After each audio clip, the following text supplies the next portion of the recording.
Hey everyone, it's Jeremy with Quiet Mind Yoga, and today we're going to be practicing headstand as a way to work on balancing with our hip flexors. Again, mainly the psoas like we've been doing each week in this program on these days. So we're going to start our practice standing up with the feet wide apart.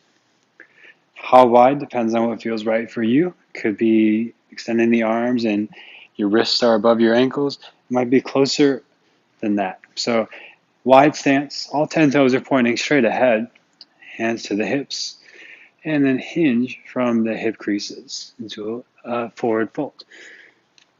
And your inhales, lengthen the spine, press into the hands to lengthen the spine. If your hands don't quite reach the ground, use blocks here or something under the hands for support. With your inhales, find length. And with your exhales, start to hinge forward. If your hands are down, bend the elbows to your upper body, folding into the pose. And from there, you can take any variation you like, but the main thing here is that your head is below your heart. So we're in a mild inversion. Headstand is an inversion pose. The head's below the heart. We're going upside down. And this is a mild way to get there. And when we go to headstand later, if for any reason it's not working for you, you can just come to this and you get a lot of the same benefits of the pose. So any arm variation you like, if you want to move around a little bit here, go for it. If you want to just stay in a spot, that's good too. Feeling the effect of having the head below the heart, and the blood rushes to the head a little bit more. It tends to be a bit calming and relaxing to be in this position where there's a little more blood flow to the head. If you have high blood pressure, it's probably not so good. So if that's the case, you might want to skip this practice altogether if this starts to feel like too much. And if you have low blood pressure, if you feel lightheaded when you come up, just make the transition slower. Last couple of breaths here in the wide-legged forward fold. Start to bring the hands under the shoulders again. Lengthen the spine on your inhale. Hold on your exhale. And then turn towards the front of your mat. And step back to a downward facing dog, pedaling your feet out, shifting weight side to side. Come down to the knees, hands and knees, then bring your elbows down. So forearms are down, and then bring your hands interlaced to the mat. Hands interlaced, elbows pressed down, shoulders over elbows. Tuck the toes, back to dolphin pose. The head is off the mat, in line with the spine. The spine is in a long line of extension, and you can pedal the feet out a little bit here, coaxing the backs of the legs open.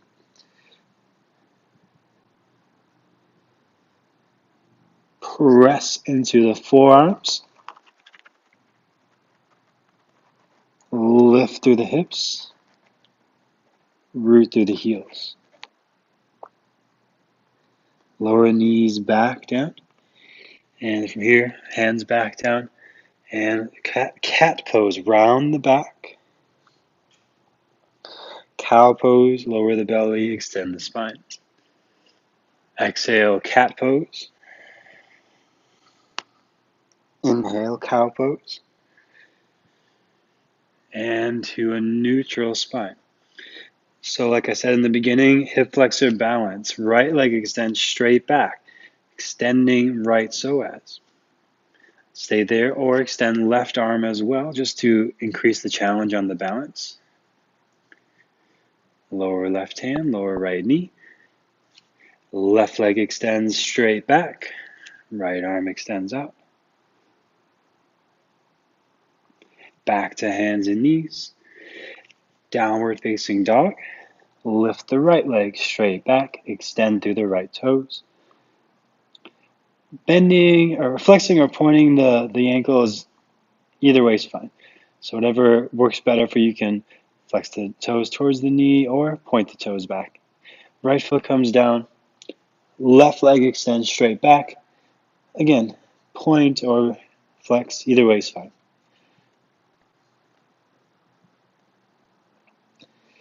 and then back to center, hands and knees, all the way down to the belly. Stack the hands under the head, forehead rests on the hands, and then from here lift your right leg straight back. Everything else stays as is. Right leg just hovering an inch or two off the mat, pointing the toes or flexing the ankle. And then back down, rest for a moment.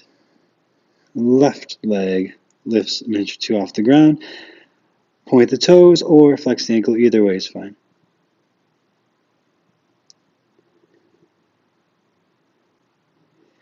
And back to center, lower the foot. From here, we'll bring the hands behind the head, forehead comes down. Lift chest and shoulders, point the elbows, so you create a space in the neck and shoulders. Let's come back down to the forehead for a moment. So this is one of the most common challenges of headstand, is that we start to bring the traps into the ears. And you can even do that here. Just lift the upper shoulders towards the ears, create a little contraction there. And that's what we're not going for. So bring the shoulder blades down the back. Press the elbows up away from you, in front of you, as you lift the chest off the mat. And then we'll lower our head back down. Lift the right leg and lift the chest. Point the elbows, shoulders down the back. Back down and lift the left leg. Lift the chest, point the elbows, shoulders down the back. And back down, hands and knees. Dolphin pose, hands interlaced, elbows pressed down, lift the hips. And again, let your shoulders creep up towards your ears, and then undo that, press into the elbows, press into the forearms, creating that space between the neck and shoulders.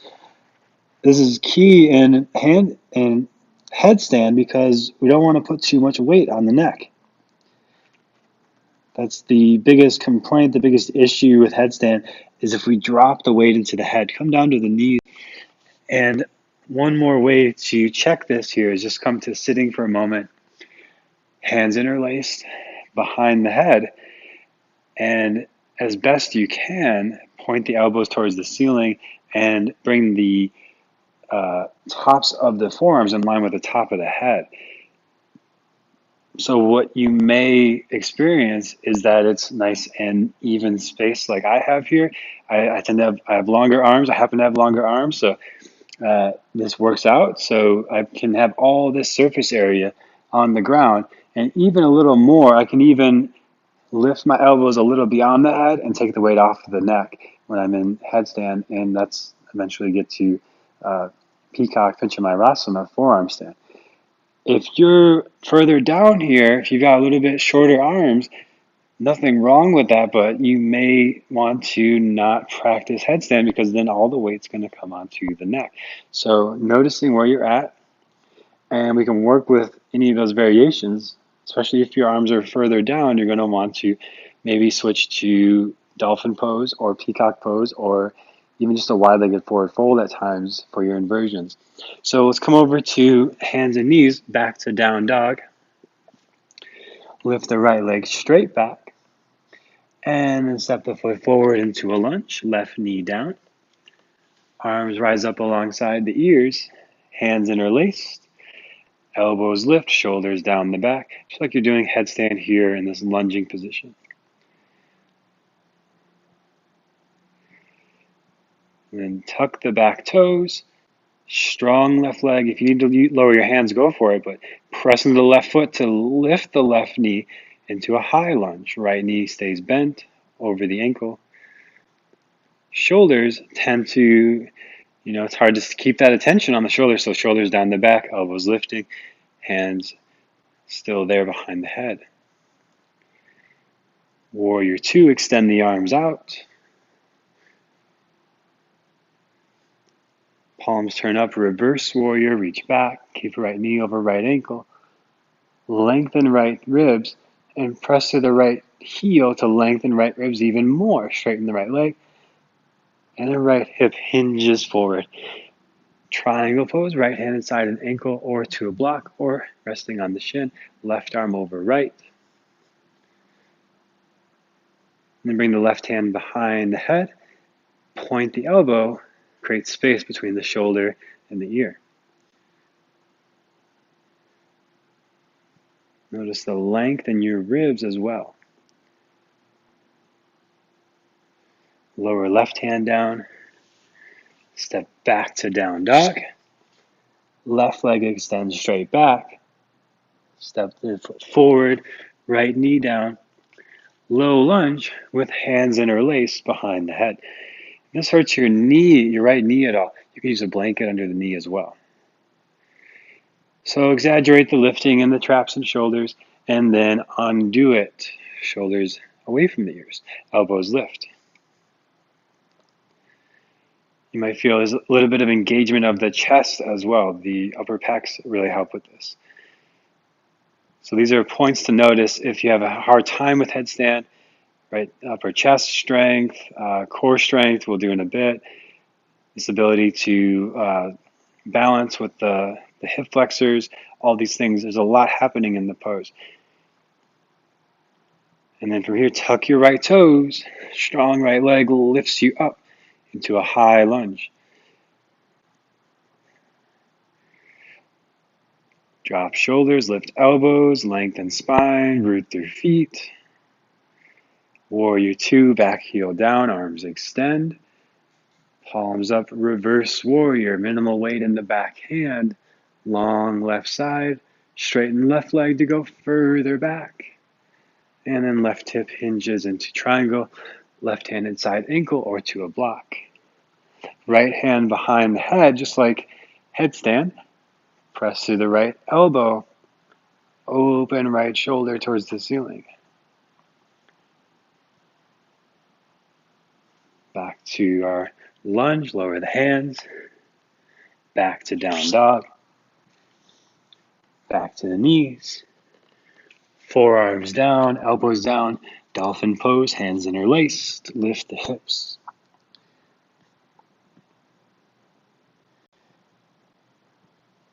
Press into the elbows, press into the forearms, shoulders out of the ears.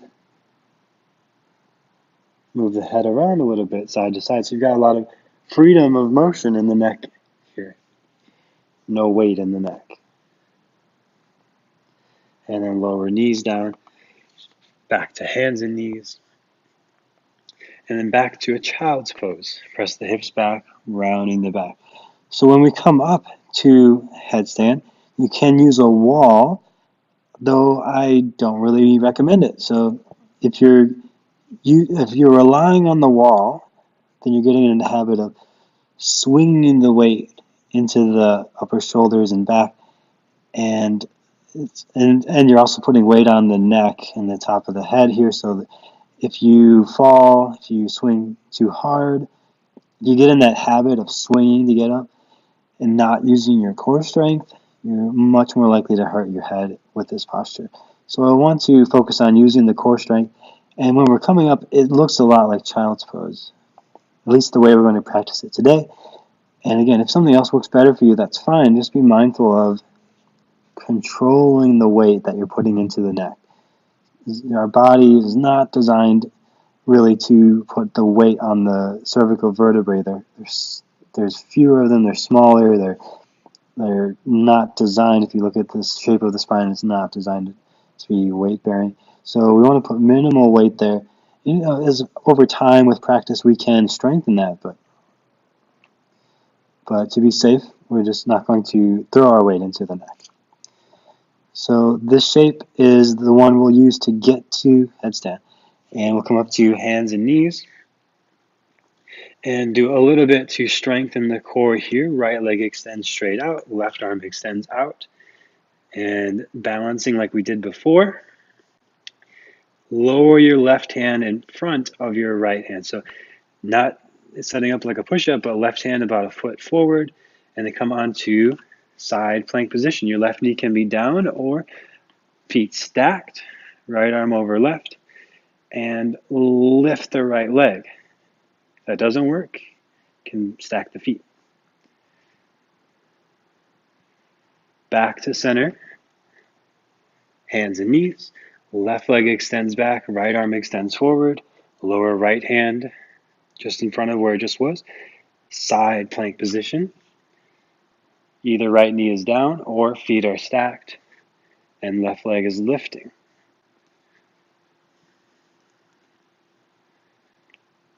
Back to center, down to the belly. That's the obliques. Now transverse abdominal, elbows down, Sphinx position. Exhale to peel the body up to tuck the toes, forearm plank. Inhale, reverse all that. Exhale, rise up. Inhale, lower. And exhale, come up, forearm plank and hold. Lift your left leg, hovering it off the ground. Lower left leg, lift the right leg. Lift both legs. Just kidding. Lower knees down, hands under shoulders. Back to hands and knees. Back to down dog. Lift right leg straight back. Knee in towards the nose, round the back. Right leg straight back. And lower the foot. Inhale, left leg straight back. Exhale, knee to nose. Inhale, hold. Exhale, hold. Inhale, straight back. And exhale, down dog. Knees down. Hands, elbows down, hands interlaced. And now the forehead comes in between, into this little bucket you're creating. So, not your forehead, the top of your head, sorry.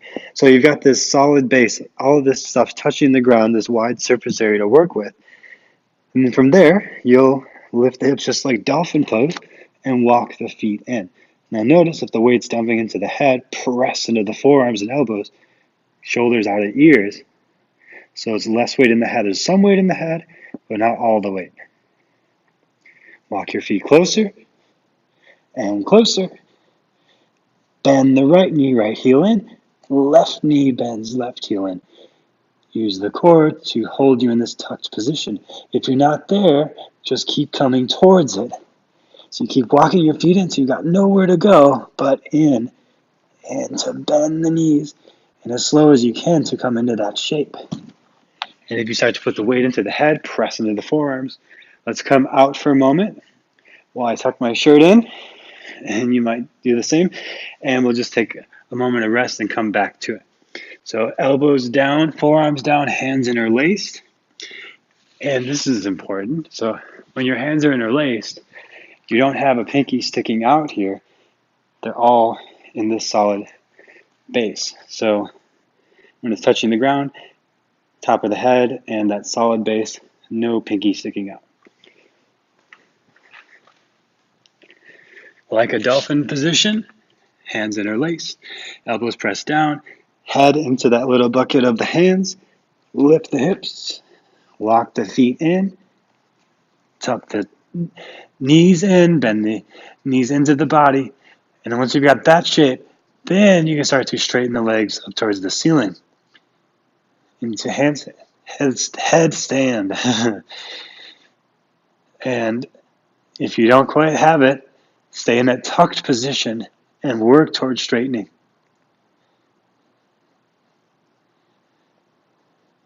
Keep pressing into the elbows, shoulders out of the ears. Minimal weight in the head. And then when you're done, reverse all that, knees in, back down to the mat. Take a moment sitting and kneeling or in child's pose. Shoulders down the back, palms face up.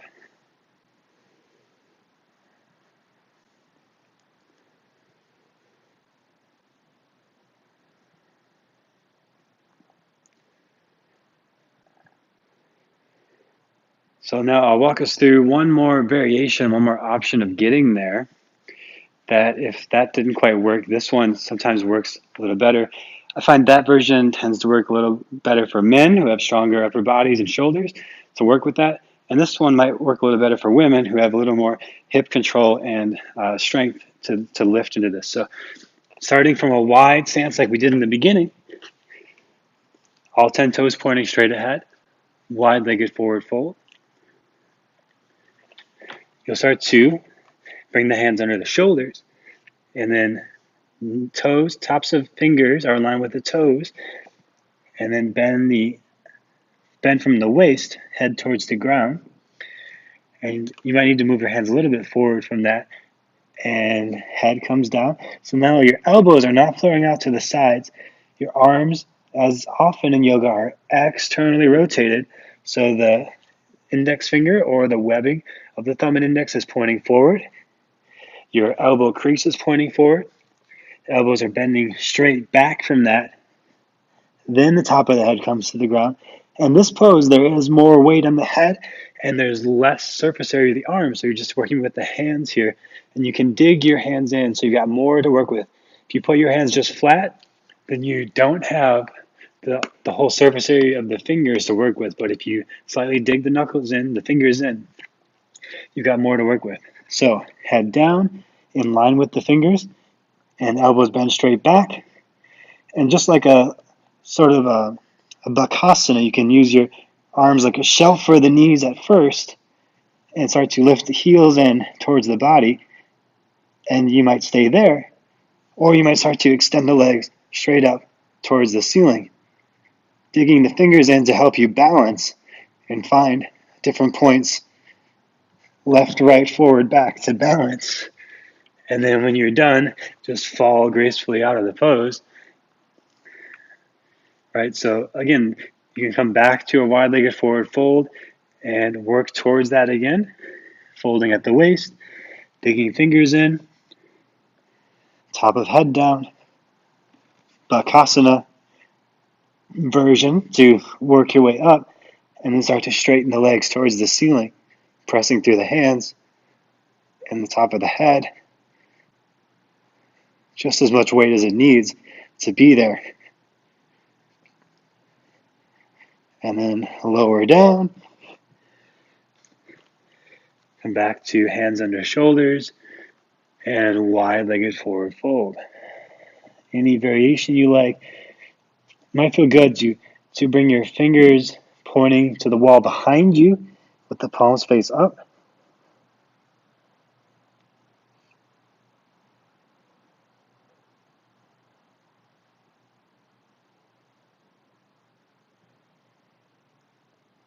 Move your head forward, back, and then turn left to right. And then lateral motion, side to side. And then any movements of the neck that feel good, either direction.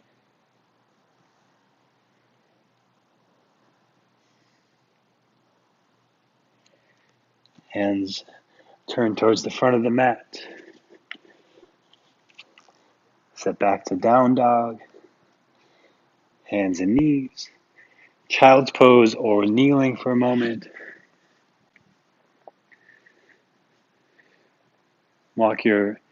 So if you're in child's pose, come up to kneeling, and then walk your left hand out to the left.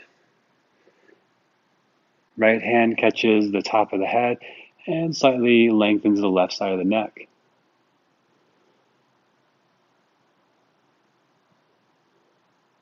Back to center. Right fingertips walk away. Left hand catches the top of the head, very gently lengthening the right side of the neck. Minimal pressure down on the head with the left hand. And then to the center. Simple neck movements. Again, forward, back, chin to chest, and then chin lifts towards the ceiling a couple of times. The neck responds really well by going through one range of motion at a time, rather than trying to do too much at once. Back to center, turn to your left, then right. Horizontal movements of the neck. Keeping the body centered and stable without using any compensation there. And then lateral movements, ear to shoulder, side to side. And chin to chest, making a circle in one direction a couple of times. If there's any tense spots, go a little slower there, giving the neck some space and attention. And then reverse that circle. Same movement, other direction.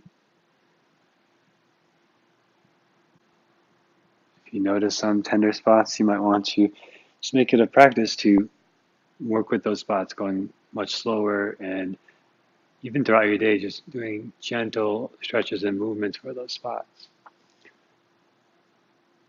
And it becomes a real issue. You may want to see a chiropractor, of course, and get some deeper work done. But just for your daily practice, just noticing if there's any more attention needed to some spots. Now come to a neutral spine. Taking a moment just seated here, kneeling or cross-legged, whatever is comfortable for you. Eyes closed or resting on a spot in front of you. Bring your attention to the breath. Just a minute of meditation.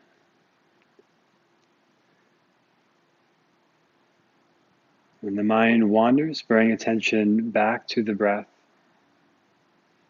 If you notice anywhere holding tension in the shoulders or the rest of the body, with your exhales, creating space to soften in those spots.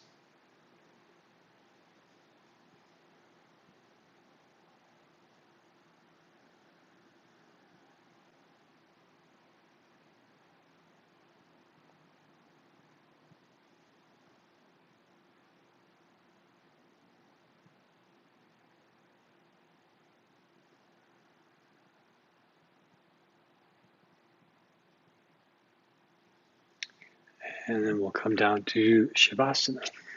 Final resting posture, legs out, palms open.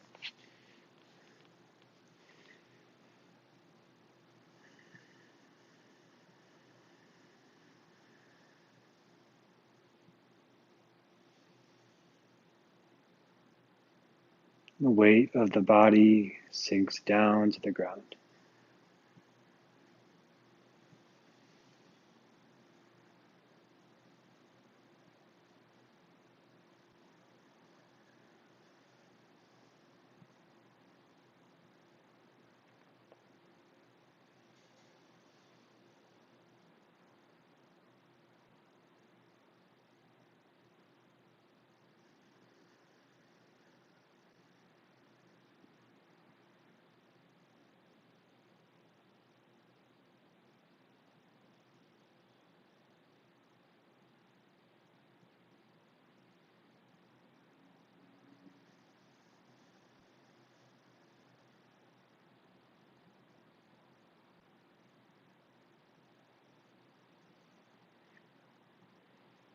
And start to make small movements of the fingers and toes, arms and legs.